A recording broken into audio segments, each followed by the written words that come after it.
So for the past 5 years, I had been writing in these things, and how I know that it's been 5 years is because, do you remember 2020? Of course you do. Yeah, that was 5 years ago. 2020 was 5 years ago. Can we just take a moment of silence to acknowledge that that was 5 years ago?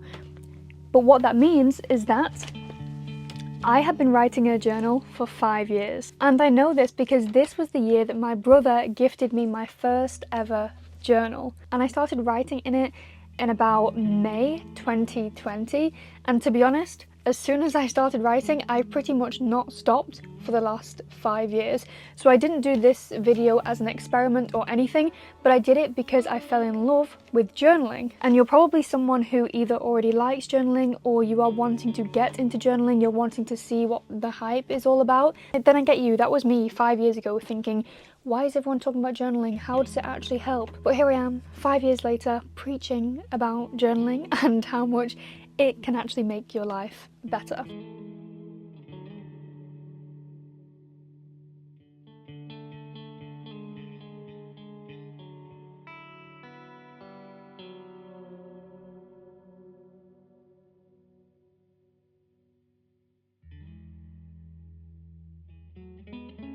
So the video is going to be structured. I will leave the kind of structure here so that I can make it as easy for you as possible to start your own journal practice. So I did a little bit of research for you because that's how much I want you to actually believe in journaling, because I know that it's hard to believe that just writing something down can actually make a difference to your life in a really positive way. But this is what I found. So journaling does 4 main things to our brains and our bodies, and one of those things is it externalizes your inner world, which means that writing thoughts down turns your emotions or like any looping thoughts into something tangible. And having this clarity can reduce anxiety and it can reduce stress. The second thing it does is organizes your thoughts, because it's hard to think in lists, it's hard to think in structure, it's hard to think in order, but as soon as you can get your thoughts down onto paper and actually see them with your eyes, then you can start to order things and organize things and then slowly declutter your mind. And that can even be sorting through any confusion that you're feeling or your priorities or something that's happened in your life. The third thing the journaling does is activates your self-awareness, which is what I'm super big on. You begin to notice patterns in your behaviour, emotions or triggers, which makes it easier to change those things or just be aware of the things that aren't serving you. And I think this has been my biggest lesson from journaling, which I will go into further into the video. The fourth thing that journaling does for anyone who's very logical out there is it engages both your emotion and your logic, because writing connects the left logical side of the brain and it connects the right side of the brain, which is the emotional creative side, which then allows you to put together logic and feelings as you are writing things down. So whether you're so in your emotions and your feelings all the time and you want to have a bit of logic in your life, it's going to benefit you, or even if you're the opposite way around and you're so logical that you can't access any feelings, then it's going to help you as well.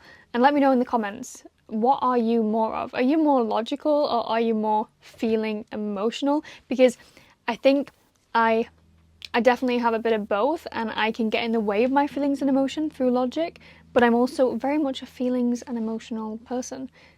So yeah, I want to hear what you are. Okay, so how do you actually journal? And obviously I don't have to teach you how to write, and you can probably guess how you actually journal, and that is literally just putting a pen to paper.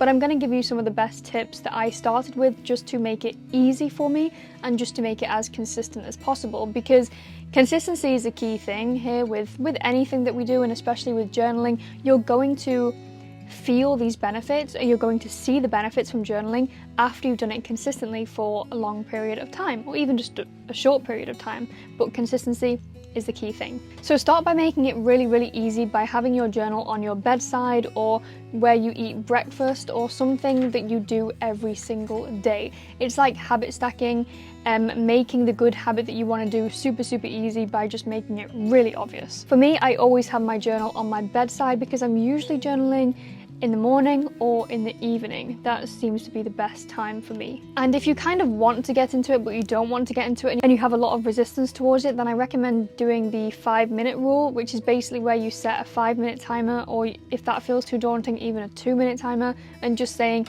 look, I'm just going to do this for 2 minutes. and then I can stop.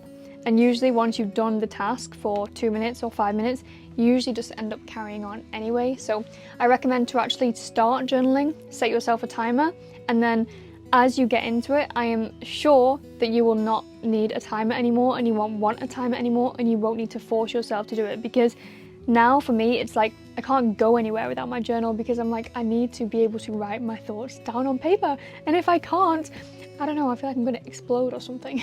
And it does seem daunting when you don't have any prompts to start with. So at the end of this video, I am giving you my best journal prompts that I always go back to, and prompts that I pretty much ask myself every single day. Okay, so there are multiple ways that you can actually journal, and I'm going to tell you what the different journal methods are. You don't have to completely follow a structure or follow one of these ways, but I found this really interesting to actually know the different ways of journaling and know which ones I maybe feel like doing, or which ones I want to do daily, or which ones I don't feel like I really need that right now. Because also, you know, life comes in phases. You might be in a phase right now in your life where yeah, you're feeling too much emotion, or you've gone through a breakup and you want to express, you want to get over this in some way, but you are more of an introverted person, so you feel like writing might help you. Anyway, that's a very specific situation, but whatever situation you are in, there will be a different journal practice method that will help you. So I'll tell you what the 6 journal methods are. The first one is stream of consciousness,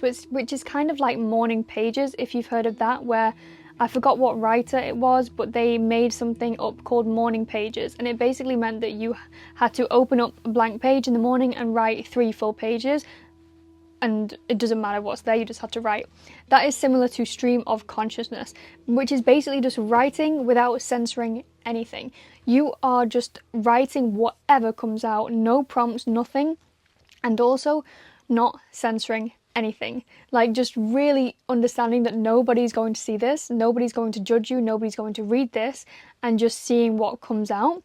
That is one form of journaling that I do quite often, actually, especially just when things come up and I feel like I just have to express myself. The next one is gratitude journaling, which you probably heard so many people rave about, which is a great practice to start with. Great starting point, because it just, all you need to do is write what you are grateful for, a list of what you are grateful for every day, and you'll also feel the benefits from that so much quicker than probably any of the other methods, I think. Then there's prompt-based journaling, which can help you understand your goals, your feelings, your behaviours, just understand more about yourself, get that self-awareness growing. And then that takes me on to the next one, which is goal setting. Journaling is actually very, very good for setting yourself goals and understanding why you want to achieve these goals, what these goals are for, whether they are actually your goals, because then that is going to make it way easier to actually achieve the goals, understand the goal, all of that. So goal setting is another way to use journaling, just by, what is the goal? When do you want to achieve it? Why do you want to achieve it? What steps do you need to take to achieve this? And then maybe you can check in with yourself every week until that goal is complete. And that is how you achieve a goal. You make a plan and then you action the plan. But some people miss the action part. Then there is emotional release. So a lot of people use journaling to just release emotions, because like I said before, it's a place where you are not going to be judged, where nobody else is going to read this, so you can be fully yourself and you can release whatever is on your mind. And then there is pattern tracking, which is one that I love, which is basically where you observe your moods, your behaviors, your thoughts, your triggers, and you can just track how you are behaving, how you are reacting, and start to understand why. You know, say if you feel angry at a certain person or at a certain situation, you can write about that, ask yourself why again. I always love going why, until you really get deep into something, and then you're like, aha, that's why. So then you can actually start to work on the root cause, instead of just trying to okay, let's calm down, it really annoyed me, but it is what it is. Okay, but why did it annoy you? Sometimes it's really good to know why for future reference. Okay, so the amazing thing about journaling is being able to learn from your experiences, both the good experiences and the bad ones. For example, a way that I like to journal is to journal when I have a very strong feeling. And that could be happiness, but it also could be anger, and it also could be jealousy or sadness or fear. And from this strong feeling, I can understand why I feel this way, and then understand whether I want more or less of this in my life, and how to create more or less of this in my life. Because ultimately, when you do have a feeling, it's usually caused by a situation or a person. And I think when you can reflect on that feeling, then you can understand whether you want to create that situation or create that time with that person again, or spend time with that person again. And that is ultimately how you use journaling to reflect on what you have learned. And also, when you get into this, guys, what I do now is I have all of my journals from the past 5 years, but they are in England. These are just my journals from this past 6 months. Like 6 months only, and I have like 4. Actually this one is like not full at all, so I say like 3. But what I do is I keep them all, and then every year I will kind of recap on the last year. And this is also a great way to reflect and actually use what you've learned from the journal, because sometimes you can forget what you're writing down. But also the amazing thing about writing things down is that when you do write things down, you are more likely to remember them instead of when you just think them. Like if you were revising in school, for example, I think teachers always told us that, you know, if you write it down, you're more likely to remember it. It's the same with journaling. If you write down a reason why you were jealous that day, you're more likely going to remember it. So if the experience starts to come up again, it's like, wait, I remember this. I wrote it down. Like I wrote about this, and I wrote that I felt this way. So that's a really good way to use it to reflect and then change the future. As some of you know, I now live in the forest in Sweden, and 3.5 years ago I actually chose to move to Sweden from my hometown in England. And something that I have been doing for the past 5 years, literally for the past 5 years, I have been choosing decisions that make pretty much no sense externally, but they are from my intuition. And I love the quote that you never have to justify the right decision. You never have to justify the right decision. Anyway, journaling has helped me get to this place to actually choose the life that I live today. So the prompts that I wanted to share with you in this video are prompts that always help me choose what I want in life. And not only that, but they help me feel powerful enough to actually act on what I want in life and actually create that in real life. So I'm going to read you and leave on the screen my best prompts for actually creating what you want in your life. These are just pretty broad questions. I have them on my phone, but I also always have them in my journal. And I think this is a great way to start journaling, especially if you are kind of, I don't know, just thinking about life a little bit and thinking about what is it that I want to do, or just you want to check in to figure out, is what you're doing right now, you know, are you happy? Do you like it? Okay, so here are the broad prompts to help you. What do I want? How do I want to work? How do I want to live? What do I want to share? If I could create my dream career, what would it be? If I didn't have to do anything today, what would I spend my time doing?